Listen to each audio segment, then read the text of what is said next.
एक बात आपको पता है, जब भी आप ना वेब होस्टिंग कंपनी के वेबसाइट पे जाएंगे तो वहाँ पे जब वेब होस्टिंग ऑप्शन को चुनेंगे तो चाहे आपका शेयर्ड होस्टिंग हो या कोई भी होस्टिंग हो, जब सर्वर लोकेशन की बात आती है और वहाँ पे ऑप्शन रहता है इंडियन सर्वर या यूएसए सर्वर या इंडिया छोड़ करके कोई और लोकेशन वाला जब सर्वर की बात आती है तो वहाँ पे क्या होता है, क्या डिफरेंस देखते हैं? प्राइस का बहुत ज़्यादा डिफरेंस देखते हैं।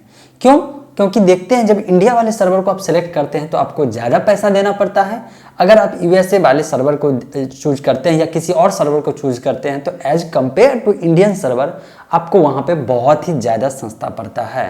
तब आपके दिमाग में कहीं ना कहीं चलता होगा, भाई साहब ये इंडिया वाले सर्वर का कॉस्टिंग इतना ज़्यादा क्यों होता है और यूएसए वाले सर्वर का कॉस्टिंग जो है इतना सस्ता क्यों होता है?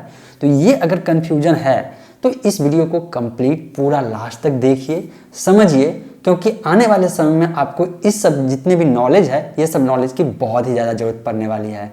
हेलो दोस्तों, मेरा नाम है अजय और आप देख रहे हैं एज इन्फॉर्मर। जैसा कि आप लोग जानते होइएगा कि मैं ब्लॉगिंग के लिए एक सीरीज जो है 1 महीने से चला रहा हूँ, पिछले 1 महीने से जब से लॉकडाउन हुआ है तब से, और उसमें बहुत सारे ऐसे पॉइंट्स को जो है आप लोगों के सामने लाया, उसके बारे में बताया जो शायद जो है आपके दिमाग में हमेशा चलता रहेगा, उसका सोल्यूशन भी बता दिया।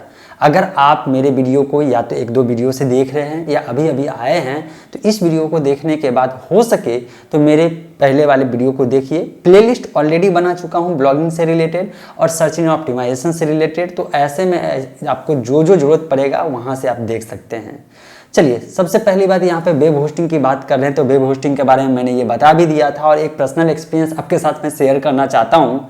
मैं एक चीज़ देखा कि होस्टिंगर पे जो मैं अभी जस्ट आपको जो है पूरा का पूरा ट्यूटोरियल बताया था, लाइव रिकॉर्ड करके बताया था कि कैसे डोमेन नेम लेना है, कैसे वेब होस्टिंग लेना है, कैसे वहाँ पे वर्डप्रेस को इंस्टॉल करना है। और कमाल की बात है कि स्पीड जो है बहुत ही बढ़िया, शेयर्ड होस्टिंग पे भी स्पीड जो है बहुत ही अमेजिंग स्पीड होता है। तो अगर आप लोग जो है वेब होस्टिंग को माइग्रेट करना चाहते हैं या परचेज करना चाहते हैं, नया वेब होस्टिंग लेना चाहते हैं तो होस्टिंगर को चूज कर सकते हैं। मेरा पर्सनल एक्सपीरियंस अभी जो मैं देख रहा हूँ उसके अनुसार बता रहा हूँ और डिस्क्रिप्शन में लिंक दे देता हूँ, वहाँ से आप चले जाइएगा। लेकिन जब भैया यहाँ पे बात आता है होस्टिंग की बात, मेन पॉइंट पे आते हूँ पहले कि होस्टिंग जब यूएसए वाले लेते हैं तो ऐसा क्या होता है, तो मैं आपको समझाता हूँ। स्पीड, अभी मैंने बोला ना कि स्पीड की बात होता है। दोस्तों, एक वेब होस्टिंग जब चूज करते हैं तो एक ब्लॉगर के लिए सबसे ज़्यादा इंपॉर्टेंट चीज़ ये होता है कि उसका जो ब्लॉग होगा और कोई यूजर, मान लीजिए कि मेरा ब्लॉग है और आप हैं, तो आप जब मेरे ब्लॉग को पढ़ेंगे तो जल्दी जल्दी लोड होना चाहिए। मतलब कि एक ब्लॉग पोस्ट पे क्लिक किए तो वहाँ पे तुरंत में जो है मेरा पूरा का पूरा पोस्ट ओपन हो जाना चाहिए, इमेज आ जाना चाहिए और यूजर को कोई दिक्कत नहीं होनी चाहिए। कैसे? जैसे कि आप गूगल पे कुछ सर्च करते हैं कितना जल्दी आ जाता है, या दूसरे जो टॉप मोस्ट फेमस वेबसाइट को सर्च करते हैं, उस पर जाते हैं, उस पर विजिट करते हैं तो कितना फास्टली लोड होता है, ऐसा ही। और उसके लिए आपको पता है कि जितनी भी बड़ी बड़ी कंपनियां हैं, हर एक कंट्री में जहां मैसिव मतलब कि बहुत ज़्यादा ट्रैफिक होता है वहां पे उनका डेटा सेंटर से जो है डेटा सर्व होता है। सपोज दैट फेसबुक है तो फेसबुक का डेटा जो है जो भी सर्व होगा, आप इंडिया से कर रहे हैं तो इंडिया से सर्व होगा, अगर यूएसए से कर रहे हैं तो यूएसए से सर्व होगा। तो ये सब फैसिलिटी अगर आपको चाहिए ना तो ऐसे कंडीशन में आपको बाद में हो सकता है सीडीएन टाइप का जो कंपनी है उससे लेना पड़ेगा। मतलब सीडीएन बोले तो आपको पैसा दे करके, या फ्री वाले भी कुछ सर्विसेज हैं जहाँ पे कंटेंट डिलीवरी नेटवर्क में आपको ज्वाइन करना पड़ेगा। आपके ही डेटा को जो है वो स्टैटिक फाइल में वहाँ पे सेव रखेंगे और जिस लोकेशन से लोग जो विजिट करेंगे वहाँ से ही उसको सर्व करेंगे। तो अगर आपको अच्छे लेवल का परफॉर्मेंस चाहिए तो ऐसे में तो परचेज करना पड़ेगा, तो एक्स्ट्रा खर्चा, एक्स्ट्रा बर्डन होता है। अब आप एक प्रैक्टिकल सॉल्यूशन समझिए कि कैसे इंडियन सर्वर आपको बेनिफिट पहुंचा सकता है। थोड़ा सा कॉस्टिंग ज़्यादा ही लगता है और क्यों कॉस्टिंग लगता है ये भी आपको समझ में आ जाएगा। देखिए, आप इंडिया से हैं, मेरा खुद का मेरा ब्लॉग है। अब मैं यही एग्जाम्पल लेता हूँ ताकि आपको समझ में आए। मेरा ब्लॉग है techij.com और कोई पोस्ट आपको पसंद आया, उसको विजिट करना चाहते हैं। अगर मेरा सर्वर यूएसए में रहेगा, ध्यान दीजिएगा, मेरे ब्लॉग का सर्वर अगर यूएसए में रहता है और अगर आप इंडिया से जो है मेरे पोस्ट को, मेरे ब्लॉग को विजिट करते हैं तो ऐसे कंडीशन में कैसे होगा, प्रोसेस क्या होगा? प्रोसेस ये होगा कि आपके डिवाइस से रिक्वेस्ट जो जाएगा वो मेरे सर्वर तक जाएगा और इंडिया से लेकर के यूएसए तक, अगर आप लोगों को मालूम होगा कि इंटरनेट कैसे चलता है तो नेटवर्क के थ्रू नेटवर्क बन के गया है, तो इसमें कितने नेटवर्क को और कितने डिस्टेंस को पूरा का पूरा डिस्टेंस कवर करेगा और मेरे सर्वर तक जाएगा, और फिर सर्वर से जो डेटा आपको चाहिए, जो इन्फॉर्मेशन चाहिए, वो वहाँ से आएगा, वहाँ रिक्वेस्ट जाएगा, फिर वहाँ से सर्व होकर के आपके डिवाइस तक आएगा। तो इतना डिस्टेंस कवर किया। लेकिन अगर आप इंडिया से हैं और मेरा सर्वर इंडिया में ही कहीं पे है और आप मेरे सर्वर के बीच के डिस्टेंस बहुत कम है, तो ऐसे कंडीशन में आपसे जो डिवाइस है, आपके पास जो डिवाइस है, आपसे जो रिक्वेस्ट जाएगा वो मेरे सर्वर तक इंडिया में ही है, तुरंत जाएगा और तुरंत वहाँ से सर्व हो जाएगा। तो स्पीड का असर पड़ता है। अब आप खुद सोच सकते हैं ना कि इंडियन सर्वर अगर रहता है तो जल्दी जल्दी जो है पेज लोड होगा, और जिस कारण से आपको जो है ज़्यादा एक्स्ट्रा खर्चा भी नहीं पड़ेगा और आपके बिजनेस के लिए, आपके ब्लॉग के लिए बहुत बढ़िया रहेगा। तो अब आपको मालूम होगा कि एक बिजनेस का नियम है।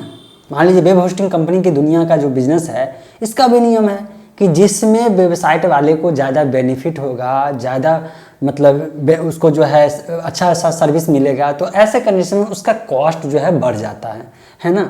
और यही रीज़न है कि इंडियन सर्वर का रेट जो है ज़्यादा जो है महंगा रहता है एज कम्पेयर टू दूसरे कंट्री के सर्वर से। अब अगर इसको ऐसे समझना है तो आप लोग जानते होइएगा कि कोई भी सामान, मैं आपको इसको जो है थोड़ा सा डिफिकल्टी हो रहा है तो इसको समझाने के लिए आपको एक रियल लाइफ एग्जांपल समझाता हूँ, जो मेरा पर्सनल स्टाइल है समझाने के, कि मैं हर चीज़ को, चाहे कितना भी कॉम्प्लिकेटेड टर्म क्यों ना हो, वेब होस्टिंग की दुनिया में, वेबसाइट की दुनिया में, वो सारे के सारे चीज़ को रियल लाइफ एग्जाम्पल से कंपेयर करके समझाने की कोशिश करता हूँ। ऐसे समझिए कि आपको अगर कोई सामान, किराना का सामान, अभी जो समझ रहे हैं ना, किराना का सामान जो आपको मंगवाना होता है, तो आप जब भी अपने घर के नज़दीक वाले दुकान से लेते हैं तो आपको ज़्यादा कॉस्टली पड़ता है, और अगर दूर वाले दुकान से लेते हैं तो आपको सस्ता पड़ता है। और घर वाले बगल वाले से लेते हैं क्यों महंगा पड़ता है? क्योंकि एक तो आपको नज़दीक से मिल रहा है फैसिलिटी, तो आप भी लेने में हिचकिचाते नहीं है, क्योंकि सोचते हैं कि दूर जाएंगे तो बात बराबरी पड़ जाएगा कि आपको जो है या तो टाइम देना पड़ेगा, या तो बाइक से जाएंगे या किसी गाड़ी से जाएंगे तो आपका पेट्रोल खर्चा पड़ेगा या भाड़ा जो एक्स्ट्रा पड़ेगा, तो ये बच जाएगा। तो यही चीज़ यहाँ पे भी है। अगर आप जो है अपने कंट्री का, हाँ एक चीज़ और यहाँ पे, अगर आपका यूजर इंडिया से है तो इंडियन सर्वर आपके लिए बढ़िया रहेगा।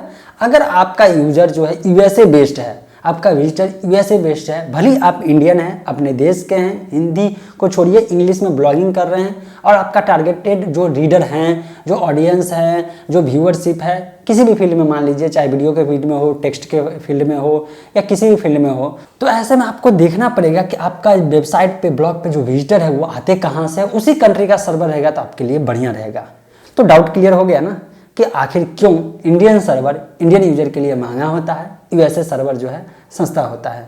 अगर और भी कंटेंट, और भी टॉपिक पे आप सीखना चाहते हैं, देखना चाहते हैं, तो अपने इंटरेस्ट के अनुसार नीचे कमेंट सेक्शन में जरूर लिखिए। इन्फॉर्मेशन अच्छा लगा, हमेशा की तरह मैं कहता हूँ लाइक कर दीजिए, पॉसिबल हो सकता है शेयर कर सकते हैं। एनीवे, मिलते हैं अपडेटेड इन्फॉर्मेशन के साथ नेक्स्ट वीडियो में।